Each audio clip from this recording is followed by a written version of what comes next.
بسم اللہ الرحمن الرحیم، السلام علیکم ورحمۃ اللہ وبرکاتہ۔ ناظرین کرامی، یہ 30 نومبر 2017 کی بات ہے کہ ایک شخص پاکستان کے معروف تجزیہ نگار اوریا مقبول جان سے ایک ٹی وی چینل پر سوال کرتا ہے کہ حکومت ہمیشہ اہل دیوبند سے ہی کیوں بیزار رہتی ہے؟ جب بھی کوئی کارروائی کی جاتی ہے دیوبندیوں کے خلاف ہی کیوں کی جاتی ہے؟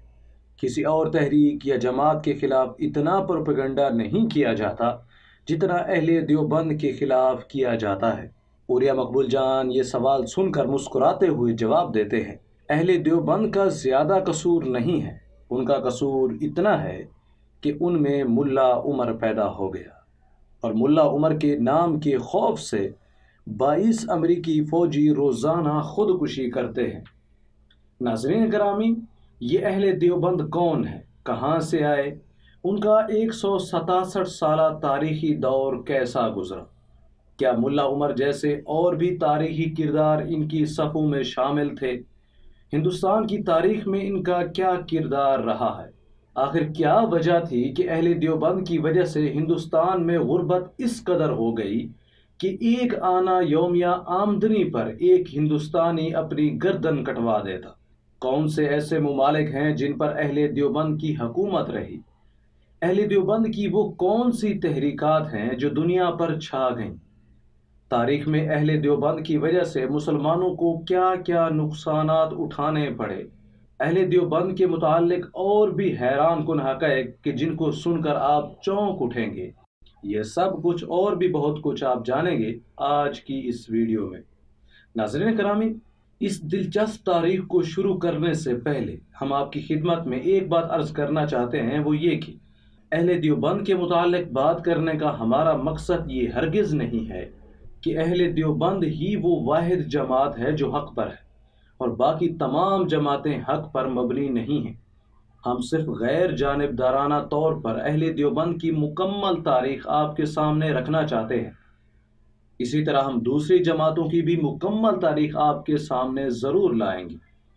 ناظرین گرامی، ہم اپنی کہانی کا آغاز اس بات سے کرتے ہیں کہ دیوبند کو دیوبند کیوں کہا جاتا ہے؟ دیوبندی کا مطلب کیا ہے؟ اصل میں دیوبند ضلع سہارنپور کے ایک قصبے کا نام ہے۔ یہ وہ جگہ تھی جس کے بارے میں دارالعلوم کے محتمم قاری محمد طیب صاحب فرماتے ہیں کہ اس جگہ سید احمد شہید رحمۃ اللہ علیہ 100 سال پہلے اپنے ساتھیوں کے ہمراہ گزرے تھے اور فرمایا تھا، مجھے اس جگہ سے علم کی بو آتی ہے۔ ان کی یہ بات 1808 یعنی ان کی وفات کے 100 سال بعد پوری ہوئی، جب اس جگہ علوم نبوت کی اشاعت شروع ہوئی۔ بالآخر 15 محرم 1283 ہجری یعنی 1867 میں باقاعدہ اس جگہ دارالعلوم دیوبند کی بنیاد رکھی گئی۔ دارالعلوم دیوبند بنانے کی ضرورت کیوں پیش آئی؟ وہ کون لوگ تھے جنہوں نے اس ادارے کی بنیاد رکھی؟ 13,000 علماء کی شہادت کا اس ادارے کی بنیاد میں کیا تعلق ہے؟ ناظرین کرامی، ہوا کچھ یوں تھا کہ انگریز 1857 کی جنگ آزادی میں کامیاب ہوا۔ لاکھوں مسلمان آزادی کی اس جنگ میں شہید ہو گئے۔ مغرور انگریز نے اس جنگ کی فتح پر ہی اکتفا نہ کیا بلکہ ظلم کی ایک داستان قائم کرتے ہوئے 13,000 سے زیادہ بڑے بڑے علماء کرام کو تختہ دار پر چڑھا دیا۔ ان تمام تر مظالم کے باوجود انگریز رکا نہیں، بلکہ جس طرح وہ ہندوستانی قوموں کے جسموں پر قابض ہوا، اب وہ ان کی سوچ و فکر پر بھی مکمل قابض ہونا چاہتا تھا۔ چنانچہ انگریز چال پر چال چلتا گیا۔ اس نے تمام ہندوستان کو عیسائی بنانا چاہا۔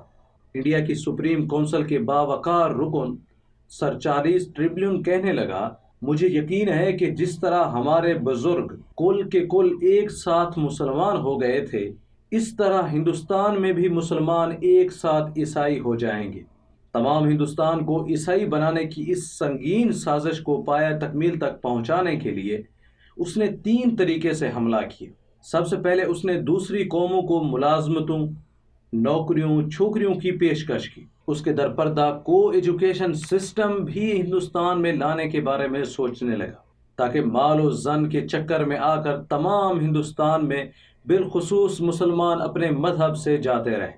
دوسرا طریقہ اس نے یہ اختیار کیا کہ عوام کی غربت اس حد تک پہنچا دی جائے کہ سر سید احمد کے بقول 1.5 آنا یومیہ آمدنی پر ایک ہندوستانی اپنی گردن کٹوانے پر بھی بخوشی تیار ہو جاتا۔ تیسرا اور سب سے زیادہ سنگین حملہ انگریز نے اللہ کی کتاب قرآن مجید پر کیا۔ ان کے وزیر اعظم کلیڈ اسٹون نے بلند آواز سے کہا تھا، جب تک یہ کتاب دنیا میں باقی ہے دنیا تہذیب والی نہیں ہو سکتی۔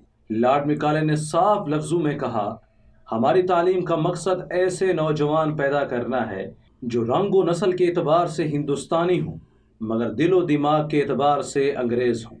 اس مقصد کے لیے انگریز نے مسلمانوں میں ایک جھوٹے نبی مرزا قادیانی کو فل پروموٹ کیا۔ سب سے پہلے اپنے آپ کو ایک کامل شخصیت کی صورت میں ابھارا، اس کے بعد اپنے آپ کو ذل نبی تو کبھی مسیح موعود کہنے لگا۔ آخرکار اس نے نبوت کا دعویٰ کر ڈالا اور بہت سے عام مسلمانوں کو گمراہ کر کے اپنے گروہ میں شامل کر لی۔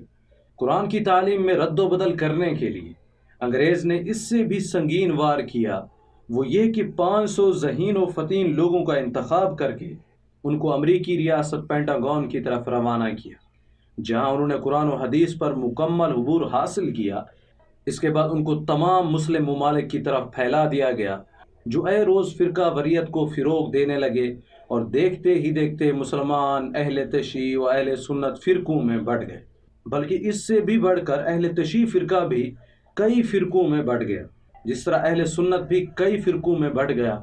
انگریز اپنے اس ناپاک مقاصد میں اس حد تک تو ضرور کامیاب ہوا کہ نوجوان نسل کو اپنے علم و فن کا گرویدہ بنایا، مگر مسلمانوں کے دلوں سے ان کے مذہب کی محبت نکالنے کا اس کا سنگین منصوبہ اس وقت پھیکا پڑ گیا جب مولانا قاسم نانوتوی رحمۃ اللہ علیہ اور رشید احمد گنگوہی پھر سے میدان جنگ میں اتر آئے، لیکن اس بار شمشیر سے نہیں بلکہ اپنی تمام تر سوچ و فکر کے ساتھ۔ یہ دونوں حضرات جنگ آزادی میں بھی پیش تھے، لیکن جب قتل عام شروع ہوا تھا تو یہ دونوں حضرات کہیں روپوش ہو گئے تھے۔ آخرکار انگریز نے جب اپنی بدنامی کے خوف سے نہتے ہندوستانیوں کی معافی کا اعلان کیا تو یہ حضرات بھی واپس آ گئے۔ ان دونوں حضرات کے علاوہ اور بھی بہت سی بزرگ ہستیوں نے انگریز کے ان ناپاک مقاصد کو جڑ سے اکھاڑنے کی ٹھان لی تھی۔ چنانچہ یہ سب حضرات ایک جگہ جمع ہوئے، ہر ایک نے اپنی اپنی رائے کا اظہار کیا، مگر آپ یہ سن کر حیران ہوں گے کہ سب کے سب نے ایک ہی رائے دی، وہ یہ کہ ایک ادارہ قائم کیا جائے جو کہ انگریزی تعلیمی نصاب کے خلاف کھڑا ہو سکے اور مسلمانوں کو ان کی تاریخ فراموش نہ کرنے دے۔ چنانچہ مولانا قاسم نانوتوی رحمۃ اللہ علیہ نے اس مدرسے کی بنیاد جمعرات والے دن 15 محرم کو رکھی۔ جمعرات کا دن کے جس میں ہفتے بھر کے نیک اعمال اللہ کے ہاں پیش کیا جاتے ہیں، اس مدرسے کا افتتاح مسجد چھتہ میں انار کے درخت کی ٹہنیوں کے سائے میں ہوا۔ مولانا قاسم نانوتوی رحمۃ اللہ علیہ نے ملا محمود کو میرٹھ سے بلوا کر اپنے وطن دیوبند آنے کی دعوت دی۔ چنانچہ ملا محمود نے 15 روپے ماہانہ تنخواہ پر مسجد چھتہ میں اپنے ایک شاگرد مولانا محمود الحسن کو سامنے بٹھا کر مدرسہ دیوبند کا آغاز کر دیا۔ یہ مسجد چھتہ دارالعلوم مدرسے سے متصل آج بھی موجود ہے اور اب بھی دارالعلوم ہی کے زیر انتظام ہے۔ دیکھتے ہی دیکھتے 1 سے 2، 2 سے 10، 10 سے 15 طلباء کی تعداد بڑھنا شروع ہو گئی۔ آخرکار کرائے کے مکانوں سے منتقل ہوتا یہ مدرسہ اپنی حقیقی الہامی جگہ تک پہنچ گیا کہ جس جگہ سے سید احمد شہید رحمۃ اللہ علیہ کو علم کی بو آئی تھی۔